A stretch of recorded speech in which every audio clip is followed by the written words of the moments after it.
మీకోసం తెచ్చింది necklace Mela flat 9.99 VA తో నవంబర్ 29 నుండి డిసెంబర్ 7 వరకు హిల్స్ బ్రాంచ్ త్వరలో ప్రారంభం.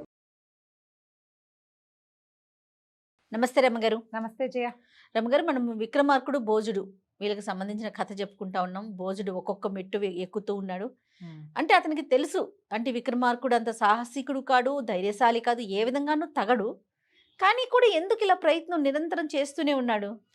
తెలుసుకోవటానికి. విక్రమార్కుడు సంగతి ఎట్లా తెలుస్తుంది మరి? ఆయన చెప్పబట్టే కదా, ఆయన తెలుసుకోబట్టే కదా ప్రజలకి, మనందరికీ తెలుస్తోంది. అందుకని ప్రతిమలు చెప్తాయి కాబట్టి ఆనాడు జరిగిన గాథలు వాటి ముఖతః వినడం కోసం సింహాసన ద్వాత్రింశకలో 8వ మట్టి ఎక్కుతున్నాడు భోజుడు. ఈయన పొద్దునే చక్కగా మంది మార్బలంతో తయారయ్యి పూజ గీజ ముగించుకొని మెట్టెక్కాడు. 7 మెట్లు ప్రశాంతంగా ఎక్కేశాడు. 8వ మెట్టు ఎక్కేసరికల్లా సౌందర్యవల్లి ఆ ప్రతిమ పేరు. ఆమె చేతులు చరుస్తూ చప్పట్లు కొడుతూ నవ్వింది. 7గురు చెప్పినా నువ్వు వినలేదు, మళ్ళీ వచ్చావు. ప్రత్యేకమైన వాడు. మనుషులందరిలాగానే ఆయనకి కూడా రాగద్వేషాలున్నా. ఇప్పుడు ఆయన మహానుభావుడు అంటే ప్రతి మహానుభావుడు అయితే మాత్రం ఆయనకి నొప్పి, ఇబ్బంది, సబ్బంది, ఏదో ఒక దాంట్లో లోభం, ఒకదానికి అప్పుడప్పుడు ఒక్కొక్కసారి ఎప్పుడైనా జీవితంలో వ్యసనపరత్వం అలాంటివి ఉన్నాయి. దాంట్లో నుంచి బయటపడాలి. మానవులందరికీ వస్తాయి. అరిషడ్వర్గం ప్రతి వాళ్ళకి ఉంటుంది. అవును. తనకు వచ్చిన సమస్యలో నుంచి బయటపడడం కూడా విక్రమార్కుడికి వచ్చినట్టుగా ఎవరికీ రాదు. నువ్వు ఆయనకి సాటైన వాడివి కాదంటే భోజుడు అన్నాడు, సరే ఏదైనా ఒక ప్రత్యేక విషయం చెప్పు ఈయన గురించి అంటే. అప్పుడు విక్రమార్కుడి సంగతి చెప్తోంది. సౌందర్యవల్లి ప్రతిమ 8వ మెట్టు మీద ఉన్న ప్రతిమ చెప్పిన కథ. ఒకసారి భట్టి విక్రమార్కుడు ఇద్దరు బయలుదేరి వెళ్ళారు. మామూలుగా వీళ్ళు ఏటా వెళ్తారుగా. వెళ్ళినప్పుడు వింధ్యాటవి ప్రాంతంలో రాజపురం అనేటువంటి ఒక నగరానికి వెళ్ళారు. ఆ నగరంలో పెదకాంతయ్య, చినకాంతయ్య అని పేరుతోటి వ్యాపారస్తులుగా ఉన్నారు. అయితే ఆ ప్రాంతంలో అపరంజి అని ఒక అందాల రాశి అయిన ఒక వేశ్యా శిరోమణి ఒక ఆవిడ ఉండేది. ఆవిడ ఇతరత్ర వాళ్ళతో వీళ్ళతోటి కాకుండా ఒక బ్రాహ్మణ ఆయన్ని ప్రేమించి ఆయనతోటే పంచప్రాణాలుగా ఉండేది. వీధిలో ఉన్న వాళ్ళంతా అనేవాళ్ళు అపరంజి ప్రేమ మామూలుది కాదు, చాలా దైవికమైందని చెప్పుకునేవాడు. అనుకోకుండా ఏమైంది, ఒకనాడు ఆ బ్రాహ్మణ ఆయన కాలం దాపురించి మరణించాడు. ఏదో గట్టి దెబ్బ తగిలి మరణించేసరికల్లా ఆమె విపరీతమైన దుఃఖంతో ఈయన్ని బతకపోతే నేను కూడా బతకనని కాళికాలయానికి ఈయన ప్రేతాన్ని తీసుకుపోయి ఈయన్ని బతికించు, లేకపోతే నన్ను చంపేయని పరిపరి విధాలుగా ప్రార్థిస్తే అమ్మవారు అప్పట్లో ఈ కాళికాదేవి అందరికీ ప్రత్యక్షమై సమాధానం చెప్తూ ఉండేది చాలామందికి.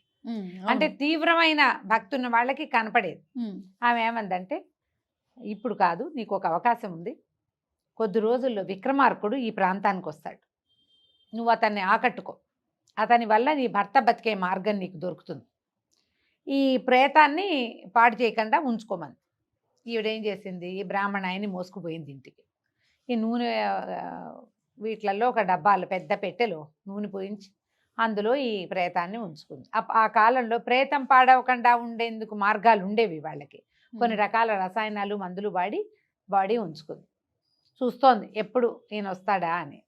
అదే ఊరికి మన పెదకాంతయ్య, చిన్నకాంతయ్య పేర్లతోటి విక్రమార్కుడు, భట్టి ఇద్దరు చేరారు. ఈవిడ ఏం చేసేది, విక్రమార్కుడు రావటం కోసం, నిజానికి ఆయన చనిపోయాడు, అంతకుముందు అలంకారం ఉండేది కాదు. ఎప్పుడైతే విక్రమార్కుడు వస్తాడని ఆయన అమ్మవారు చెప్పిందో ఈమె వాకిలి అవి చక్కగా అలంకరించి చాలా శుభ్రంగా ఉంచేది. అయితే వీళ్ళు ఏదో వ్యాపారానికి చేస్తున్నారు కదా, వజ్రాలు అవి వ్యాపారం చేసేటప్పుడు మా దగ్గర అవి ఉన్నాయి ఇవి ఉన్నాయని చెప్పడానికి ఊర్లో తిరిగేవాళ్ళు. ఒకనాడు ఈ వీధుల వెంబడి వెళ్ళారు. వెళ్తుంటే అన్ని ఇళ్ల కంటే ఈ ఇల్లు విలక్షణంగా ఉంది. ఇల్లు చాలా బాగుంది. బయట వాకిట్లో ఉన్న చెట్లు కానీ చిలుకలు కానీ ఆకర్షణీయంగా ఉన్నాయి. అయితే విక్రమార్కుడు అన్నాడు, ఈ ఇల్లు ఎంత బాగుంది, ఇల్లే ఇంత బాగుంటే ఇంట్లో ఉన్న వాళ్ళు ఎంత బాగుంటారో, వాళ్ళతోటి సాంగత్యం ఇంకెంత బాగుంటుందో అన్నాడు. అనేసరికి ఆ అపరంజి బయటకు వచ్చి చూస్తే ఈయనది వ్యాపారస్తుల్లాగా బట్టలేసుకున్నా కూడా ఈయన మొహంలో ఒక ప్రత్యేకమైన క్షాత్ర తేజం కనపడింది. ఆవిడికి ఒక మెరుపు కొట్టినట్టు అయింది. బహుశా అమ్మవారు చెప్పిన విక్రమార్కుడు ఈయనే కాబోలని ఆయన్ని రండి లోపలికి దయచేయండి అని ఎవ్వరిని లోపలికి రానివ్వని అపరంజి విక్రమార్కుడిని విశేషంగా సేవించింది. ఆయనకి అమ్మాయి మీద విపరీతమైన ప్రీతి కలిగింది. రోజు వెళ్తూ ఉండేవాడు. అయితే ఏమైంది, ఒకరోజు భట్టికి చెప్పేట, అసలు భార్య సేవించినట్టు సేవిస్తుంది ఈ అమ్మాయి, వారాంగనగా లేదు అంటే భట్టి అన్నట అలాంటి విశేషం ఎందుకు ఉంటుంది, నేను ఇతరత్రా నేను వాకప్ చేశా, ఈ అమ్మాయి ఎవ్వరితోటి ఇన్వాల్వ్ అయ్యే అమ్మాయి కాదు, మీతోటే ఇంత బాగా ఎందుకుంది, మీరు ఒక పని చేయండి, ఆమె తల వెంట్రుక ఒకటి పట్టుకురండి, ఆమెకి మీ మీద ఉన్నది నిజంగా ప్రేమో లేదో నేను చెప్తానన్నాడు. ఈయన సరే మర్నాడు వెళ్ళాడు. ఆ పూట పూటని సంగీత పాడింది, డ్యాన్స్ చేసింది, ఆయన సంతోష పెట్టింది. తెల్లవారి వచ్చేస్తూ ఈయన మొహమాటంగా ఉంటే, ఏం కావాలి స్వామి, మీరు ఏమైనా అడగాలనుకుంటున్నారంటే, నీ వెంట్రుక ఒకటి కావాలంటే ఆవిడ జడ కత్తిరించి చేతిలో పెట్టింది. పెట్టేసరికి విక్రమార్క ఆశ్చర్యపోయాడు. ఏమిటి ఒక్క వెంట్రుక అడిగితే జడ కోసం కత్తిరించేసిందే, ఎవరైనా సొంత జడ కత్తిరించుకుంటారా మరి? ఆయన చాలా తన్మయుడైపోయాడు. అలాగే వ్యామోహపడతారు మగవాళ్ళు. ఈ జడ పుచ్చుకొచ్చి భట్టికి చూపించి, భట్టి 3 రోజులు సమయం ఇవ్వండి అన్నాడు. 3వ రోజు చెప్పాడు, ఈవిడ జుట్టు ఇచ్చింది కానీ ఆవిడకి మీ మీద ఏం ప్రేమ లేదండి, ఏదో పని మీద ఆవిడ మిమ్మల్ని సేవిస్తోంది అనేసరికి ఈయనకి చిరాకు వచ్చింది. అసలు ఆడవాళ్ళు తమ వెంట్రుక జుట్టు ఒక వెంట్రుక ఊడిపోతేనే టెన్షన్ పడిపోతారు, అలాంటిది జడ కోసం 3 కత్తిరించి చేతిలో పెట్టిందంటే సౌందర్యం పట్ల వ్యామోహం లేదే ఆవిడికి, నేనంటే ప్రీతే ఉంది. అయితే ఈయన భట్టి అన్నాడు, కాదండి ఓ పని చేయండి, ఈసారి ఆవిడ ముక్కు కోసం కత్తిరించి ఇవ్వమనండి, ముక్కు కోసి ముక్కు చేతిలో పెట్టమనండి చూద్దామన్నాడు. ఈయన మళ్ళీ 4 రోజులు పోయాక ఆ అమ్మాయిని అడిగాడు, నీ ముక్కు కోసం కత్తిరించిస్తావా నాకని. అట్లాగే అని చెప్పి ఆవిడ ఏం చేసింది, ఓ చాకు తీసుకొచ్చి తన ముక్కు కొస పట్టుకుని కత్తిరించి అంత మాంసపు ముక్కను ఆయన చేతిలో పెట్టింది. కాంతపడి ముక్కిడిగా ఎవరైనా ఉండాలనుకుంటారా, ఇంత పని చేస్తుందా. కాబట్టి ఈ అమ్మాయికి నేనంటే పంచప్రాణాలు అనుకున్నాడు విక్రమార్కుడు. అది చూసిన భట్టి, ఏమీ కాదు, ఈ పిల్లకి మీరంటే ప్రేమ లేదు, పాసం లేదు, దీనికి మీ పట్ల ఏదో అవసరం ఉంది మీ యందు, అది తప్ప రెండోది లేదు. పిచ్చి కోపం వచ్చేసింది, నువ్వు ఇలా చెప్తావు, నువ్వు దీన్ని నిరూపించాలి, నిరూపిస్తే అప్పటి సంగతి అప్పుడు చూద్దాం. ఒకవేళ నువ్వు నిరూపించలేకపోతే దీనికి ఎట్లా ముక్కు జుట్టు పోయినాయో నీకు కూడా అలాగే ముక్కు జుట్టు తీసేస్తాను నేను. నువ్వు పరాయి స్త్రీని, ఆ స్త్రీని అంత మాట అంటావా, ఆమె ఎంత ప్రాణంగా ఉంది నాతోటి అని గట్టిగా పోట్టాడాడు. ఈయన అన్నాడు, భట్టి ఓ పని చేద్దామండి, మన దగ్గర ఒక అద్భుతమైన మార్గం ఉంది, మాట్లాడకుండా ఉండండి అని చెప్పేసి ఏం చేశాడు, ఒక చెట్టు ఎక్కించి కూర్చోబెట్టాడు ఆయన్ని. చెట్టుకి యువతల ఒక చితి పేర్చి పెద్దగా ఏడవటం మొదలుపెట్టాడు. చితి ఎవరిదో శరీరం కాలుతున్న భావన వచ్చేలాగా ఉంది అక్కడ. ఊళ్ళో వాళ్ళందరూ అడిగారు, ఎవరు పోయారు అని అడిగితే, అయ్యో పెదకాంతయ్య ఉన్నాడు కదండి మా అన్నగారు, ఆయన అనుకోకుండా ఉదయమే కాలం చేశాడు, మా సాటి వాళ్ళు ఎవరు లేరు కాబట్టి నేను ఒక్కడనే ఈ పని చేస్తున్నానండి అని లబో దిబో ఏడవటం మొదలెట్టాడు. ఆ నోట ఈ నోట ఊళ్ళోకి వెళ్ళింది కబురు. ఊళ్ళోకి వెళ్ళటం ఏమిటి, ఆ పరంజికి తెలిసింది. ఆవిడ లబో దిబోమని ఏడ్చుకుంటూ పరిగెత్తుకొచ్చింది. వచ్చి నేను కూడా దూకుతా చచ్చిపోతాను. చుట్టుపక్కల వండ నీ బొందలా ఉంది, ఆయన ఎవరో పరాయి ఊరువాడు, 4 రోజులు ఉండటానికి వచ్చాడు, ఆయన వెనకాల భార్యలాగా సహగమనం చేస్తానంటావేమిటే, నీ మొహము అలా పనికిరాదంటే ఎంత ఆపినా ఆగకుండా ఈ అపరంజి పరిగెత్తుకుంటూ వెళ్ళి ఆ చితిలో దూకేసి, దూకంగానే ఆమె ఎప్పుడైతే చితిలోకి దూకిందో చెట్టు మీద కూర్చున్న విక్రమార్కుడు దూకేశాడు కిందకి. పట్టినన్నాడు, అయ్యో అపరంజి చచ్చిపోతుందేమో ఇప్పుడు ఎట్లా అనేసరికల్లా భట్టి అన్నాడు, కాదు ప్రభు, మీరు కాళికాదేవిని ధ్యానించండి, ఆమె మీకు ఒక అవకాశం ఇస్తుందంటే ఈయన కాళికని ధ్యానించాడు చెట్టు కింద కూర్చుని.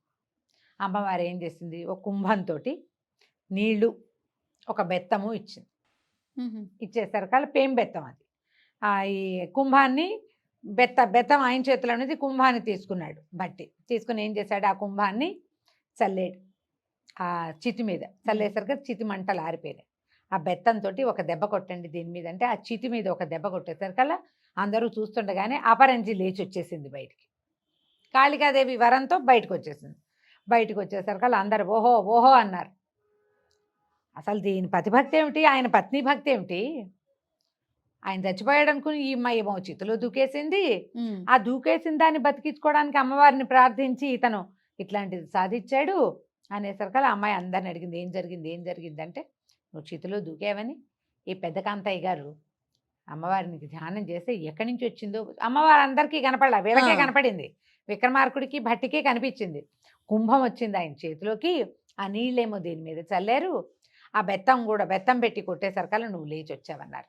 అనగానే అమ్మాయి ఏం చేసింది, ఒక్క ఉదుటిన ఈ పెదకాంతయ్య గారి కాళ్ళు పట్టుకుని, బాబు నాకు ఆ కుంభము ఆ బెత్తము నాకు ఇవ్వండి అని అడిగింది. అడిగేసరికల్లా ఈయన అక్కడున్న జనాల హడావిడికి విక్రమార్కుడిని చూడలా. ఆయనకు అర్థం కాక ఆమె ఏదో అడుగుతోంది కదా అని చెప్పేసి ఆ కుంభం అమ్మాయి చేతిలో పెట్టాడు. ఆ కుండ బెత్తం కూడా ఇచ్చేశారు.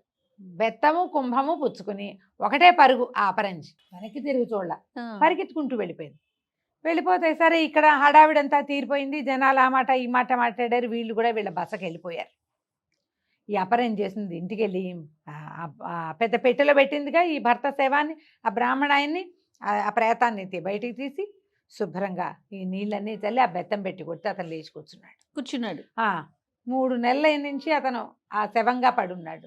ఈ అమ్మవారి కృప ఇట్లా లభించింది. వచ్చిన వాడి విక్రమార్కుడే, ఆయన వల్లే నాకు ఇది లభించిందని ఆ బ్రాహ్మణాయనతో హాయిగా కులాసాగా ఉంది. అతను చచ్చిపోయే మరి ఎన్నేళ్ళలో ప్రేమించుకున్నాడు. ఆవిడ దారిని ఆవిడుంది. ఒక 2 రోజులు 3 రోజులు గడిచింది. వ్యాపార పనులన్నీ తెమిల్చుకుని ఈయన కులాసాగా గడపాలనుకుని విక్రమార్కుడు ఏమిటి 3-4 రోజులు అయిపోయింది, అపరంజి కనపడే లేదు, నేను అపరంజి ఇంటికి వెళ్తానన్నాడు. బట్టికి నవ్వొచ్చింది. సరే వెళ్ళండి అన్నాడు. ఈ విక్రమార్కుడు వెళ్ళేసరికల్లా వాకిట్లో ఈయన ఎంత తలుపు కొట్టినా తలుపు తీయలేదు. తలుపు తీయకపోయేసరికల్లా ఈయన ఆశ్చర్యపడి ఏమిటి తలుపు తీయట్లేదు, పెద్దగా కేకలు పెట్టాడు. అపరంజి నేను పెదకాంతని వచ్చాను, తలుపు తీయమంటే ఆవిడ బయటకు వచ్చి, ఎవరండి మీరు, ఏమిటి మీ గోల ఏమిటి, రాబోకండి, నాకు నా భర్త ఉన్నాడు అని గట్టిగా కేకలేసింది. ఈయన తెల్లబోయాడు. నేనే కదా నీ భర్తని, నేను నీతోటి ఉన్నాను, నువ్వు నా కోసం చితిలో దూకావు, నేను నిన్ను బతికించాను అంటే ఆ బతికించి పెద్దరు ఉద్ధరించారేమిటండి మీరు, నేను అసలు ఆ ప్రయత్నం చేసిందే వేరే పని మీద, ఈ పని అవ్వడం కోసమే కదా ముక్కు కూడా తెగొట్టుకున్నాను నేను అదే అన్నది. ఇంకేం చేస్తాడు ఈయన, ఎవరో 2-3 పని వాళ్ళు ఉంటే బరే ఈయన బయటికి చూసేయండి రాదు. విక్రమార్కుడు అయితే మాకేం లెక్క, వేరే ఊరు వాడు ఆయన. అక్కడి నుంచి అక్కడ ఉన్న 4-5 కలిసి ఆయన బయటికి చూసేశారు. నిర్ఘాంతపోయాడు, చాలా దిగులు పడిపోయాడు. బసకు వచ్చేసాడు. ఈ బట్టితో అన్నాడు, ఇక్కడి నుంచి వెళ్ళిపోదాం, నాకు ఇక్కడ ఉండబుద్ధి కావటం లేదు అని చెప్పి ఊరు బయలుదేరారు. ఇంకో చోటకి బయలుదేరారు. ఈ నడిచి వస్తూ ఉంటే ఏమైంది, రాజుగారు అన్నాడు విక్రమార్కుడు, ఎలాగైనా కులకాంతలే, వేశ్యాంగనలే, ఇదేదో ఆ అమ్మాయిని ఏదో ప్రేమించాను అనుకున్నాను, అది నా కోసం చచ్చిపోయింది అనుకున్నా, దానికి నా మీద నాతో పనుంది అనేసరికల్లా అక్కడ ఒక పాము కుబుసం విడుస్తోంది. వీళ్ళు వెళ్ళే దారిలో ఆ కుబుసం విడిచి ఆకాశంలోకి ఎగిరిపోయింది, ఒక రకమైన నవ్వు శబ్దం చేస్తూ. ఈయన ఆశ్చర్యపోయాడు, ఇదేమిటి ఇలా ఉన్నది వింతగా, ఎందుకు ఇలా జరిగింది అనేసరికి, కులకాంతలైతే ఇలా చెయ్యరు, భార్యలైతే ఇట్లా మోసం చేయరు, ఈవిడ వేశ్యాంగన కాబట్టి ఇలా మోసం చేసింది. ఆ మాటలకి భూదేవికి కూడా నవ్వొచ్చిందనమాట. అలా ఉండదు, కాంత అనేది కులకాంత అయినా వేశ్యకాంత అయినా నమ్మకంగా ఉండాలని దానికి భావన ఉంటేనే అది సరిగ్గా ఉంటుంది, లేకపోతే లేదు. అమ్మవారి దగ్గరికి వెళ్ళారు. అక్కడ దేవాలయం ఉంది, కాళికాలయం. దండం పెట్టుకుని బట్టి అడిగాడు, ఇట్లా ఒక వింత చూసాం, పాము కుబుసం విడిచిపెట్టి ఆకాశంలోకి ఎగిరింది, ఇలా ఎందుకు జరిగిందంటే ఆమె రాజు మాట్లాడిన మాటకి భూదేవికి నవ్వొచ్చింది, ఆమె అదిరేసరికి పాము పైకి వెళ్ళిపోయింది. అంత నవ్వొచ్చేది ఏంటంటే, ఈ రాజుగారికి మన విక్రమార్కుడికి హేలాకరంభ అని ఒక భార్య ఉంది, ఆవిడ పట్టమహిషి. హేలాకరంభకి ఒక రాక్షసుడు ఆమె యొక్క ప్రేమికుడు, వాడు ఒక చిలక రూపంలో ఆమె దగ్గర ఉంటాడు.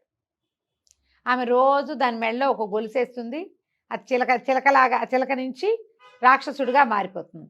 వీళ్ళు హాయిగా ఉంటారు, ఆ అమ్మాయి ఎంతో గడుపుతుంది ఆ రాక్షసుడితోటి. అనేసరికి విక్రమార్కుడు నిర్ఘాంతపడి, ఏమిటి నా పట్టమహేషికి ఇలాంటిది ఉందా, నేను విక్రమార్కుడినయ్యి నా భార్యకి ఇలాంటి, విక్రమార్కుడి భార్య అయినా ఇంకోటి భార్య అయినా సరే అది మోసం చేయదలుచుకుంటే ఎవరినైనా మోసం చేస్తారు.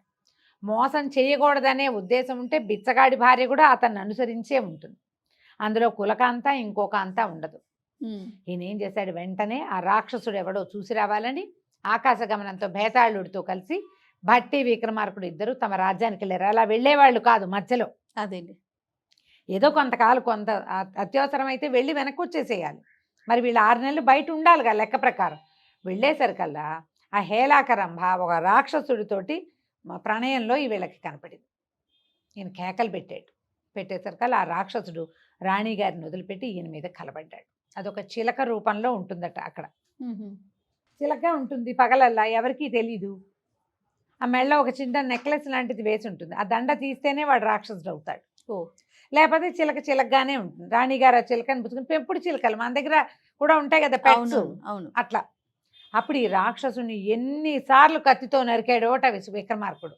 ఎన్నిసార్లు నరికినా మళ్ళీ బతుకుతున్నాడు వాడు. మెడ నరకడం బతకడం. ఉహుం. అయితే భట్ ఏం చేశాడంటే చప్పట్లు కొట్టి రాజుగారి దృష్టిని ఆకర్షించుకుని తల కాళ్ళ వైపుకి పడేయమని సైగ చేశాడు. ఉహుం. ఆపోజిట్ ఆపోజిట్ డైరెక్షన్లో పడేయమని. ఈ మెడ నరికి తలకాయ నెత్తి కాళ్ళ వైపు పెట్టాడు. ఇక అతుక్కోలే. అంతకుముందు అతుక్కుపోయావు, మెడ నరకడం అతుక్కుపోవటం. ఇలా అయ్యాక ఆ హేళాకరంభని ఊళ్ళోంచి వెడలగొట్టేసి రాజు మళ్ళీ వింధ్యాటవి వైపుకి వెళ్ళిపోయాడు.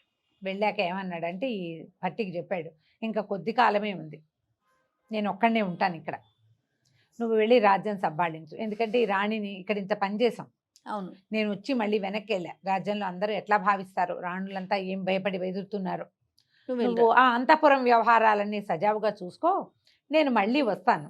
ఈ కొద్ది రోజులే కదా, ఒక నెల 2 నెలలు బతుకుందో, నెల ఉందంతే, ఈ కొద్ది రోజులు నేను ఇక్కడ ఉంటాను, నువ్వు వెళ్ళిపోమన్నాడు. సరే భట్టి తన దారిని తను రాజ్యానికి వెళ్ళిపోయాడు. రాజు విక్రమార్కుడు వింధ్యాటవిలో ఉండిపోయాడు. అక్కడే కాలక్షేపం చేస్తాను, ఈ నెల 15 రోజులు ఇక్కడ ఉంటానన్నాడు. ఈ 15 రోజుల్లో విక్రమార్కుడితోటి ఏం జరిగిందో మనం తరువాయి భాగంలో తెలుసుకుందాం. రైట్ రమ్ గారు, నమస్తే. నమస్తే.